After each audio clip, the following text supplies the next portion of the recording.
Imagine being feminine and confident. Let's chat about it.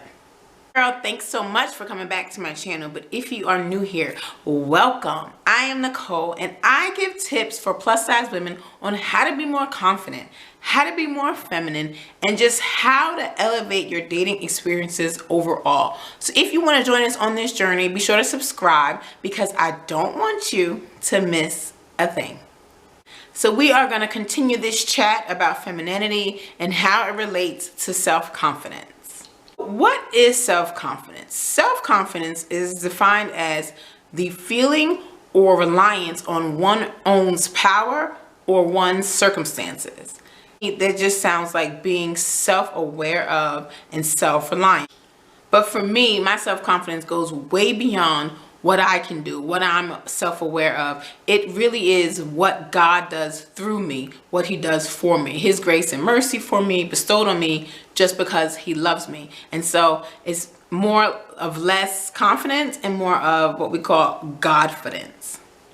So also confidence can be described as certitude or being certain of. So what are you certain of? Are you certain of your skills, your talents, your looks, your style, your relationships, your empathy? What is it? Your leadership skills.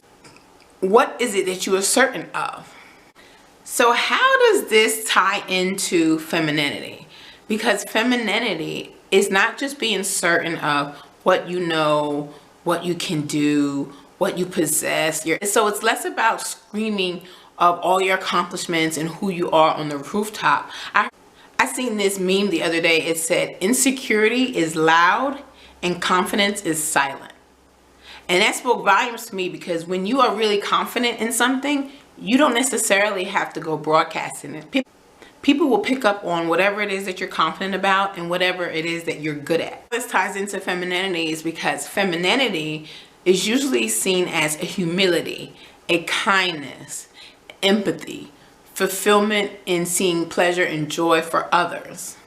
So today I want to talk about how femininity and confidence ties in together with each other, especially in regards to dating. The first school of thought is, I don't need you, but I want you.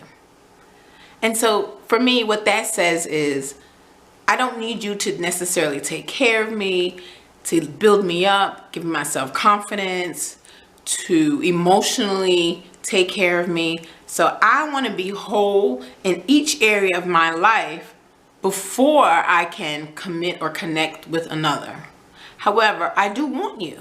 I want you to be a joy in my life. I want you to be someone who gives me support when I do need it, because let's be real, even though we're strong, sometimes we need support. We need community and we need help from others. And then there are things that I might not necessarily be good at. I mean, if there are areas where it is my genius, that's bomb. However, there are areas that I do need help in. I don't know all the answers. I don't know how to do everything. And then some things I just don't want to do. Like, I don't want to change oil. I don't want to have to change a tire. Now, for some women, they love to do those things. That's cool. Not necessarily saying that I can't do it, because I could watch a YouTube video right here and probably change it. However, I don't want to. Maybe financially I could afford all of my bills and afford to take all of the wonderful trips and do all this travel, but why?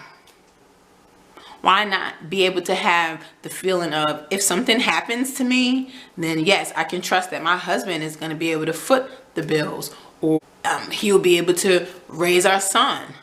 Like, yes, I don't rely on him to do everything, but it is a blessing to be able to know that I can take the back seat on some things and not have to control everything. The next school of thought is, I'm not pressuring you, but if you want to be with me, you'll be with me. So at the end of the day, I'm not going to give you an ultimatum or trick you or do any of those kind of things to get you to be with me, because you would never feel really secure in a relationship if you have to do all those things. From day one, if you knew the guy pursued you, he did everything in his power to please you, to make you happy, to show you love, then you will feel secure in that relationship knowing that at the end of the day, no matter what happens, no matter who may come, he chose you. You were his number one pick, and you can rest easy in that. Rest easy in that self-assurance and just be comfortable. You never have to look over your shoulder of who's looking at him, who's going to steal him, who's going to do that. Because trust me, you think you're a good woman, they did not stop making good women after you. So there are plenty of other choices. There's someone prettier than you, smarter than you, taller than you, has more money than you, is a better mom than you, is a better housemaker than you, is a better cook than you. All of those things. There's someone, you're not the only one, but he chose you because of you. There is no other you. And then in this school of thought, you can rest easy in that and just revel in the love and admiration he has for you and the respect he has for you. The next school of thought is, I love myself. So when you love yourself and you know how you want to be taken care of, because remember, self-confidence comes from self-awareness. So you know what makes you tick, what annoys you, what triggers you, what hurts your feelings, what gets you so upset. And so you know who you are, and you know what you will take and what you won't take. And so when you have those boundaries and standards because of that love, there's certain things that people are not going to be able to do to you. And when you see that, you run to the hills, because trust me, do you think he's a good man? They didn't stop making good mans after him. They didn't. That's funny.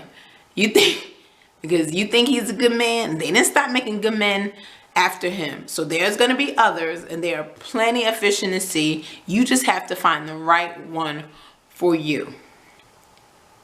And with those three school of thoughts, there is a way to portray that so that you are stern and people know what the deal is and what you truly mean, but you're not too catty. You know, it's not always about just exerting this strong force. Remember, femininity is soft is well spoken, but it is not taken advantage of and being run over. You do not have to wear a big sign on your forehead and I'm not the one. Like, we know it's cool, but by the way you act and the way you carry yourself, people will know how to treat you. We are going to continue the conversation about femininity. And so I want you to check out these videos right here. Be sure to subscribe, hit the notification bell so you know exactly when that next video hits. And as always, let's elevate our lives together. Later.